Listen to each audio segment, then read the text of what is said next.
I'm not interested in sort of being the person who like stands up for people. I'm much more interested in being the person who stands with people.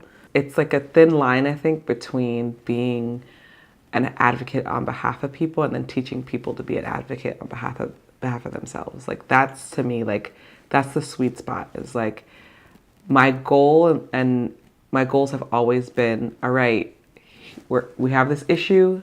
How are we going to deal with it? Who do we need to get on board? And how do they see that their worth and their power so they can fight this issue too?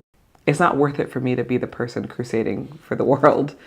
It's not worth it for me because so many people have so many gifts. It's just about seeing those gifts. People saw gifts in me and helped me lift those gifts up. And I want to pay that forward.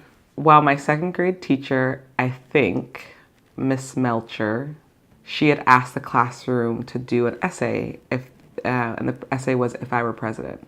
And I said that I would bury all the guns underground.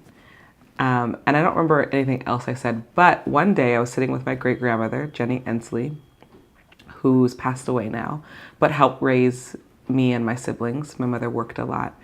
And she would always say, "What did you learn at school?" My great-grandmother was a school teacher.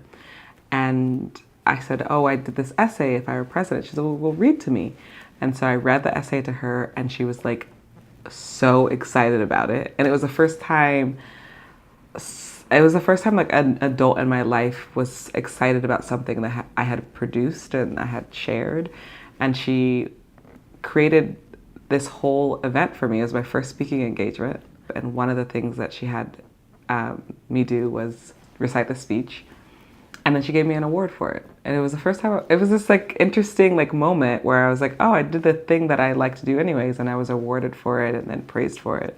And that definitely like would shape how I understand like public speaking and my own leadership and like sharing my words. The way we lead is by showing how we want to be treated, how we deserve to be treated. I would say the like antithesis of leadership is 45. 45 as in Donald Trump. I don't know how not to lead with compassion. And that's like, I was just thinking about that earlier today as I was working with someone on some like administrative stuff. And she made a comment and she said, "Thank you for always trying." And I was so grateful for that. It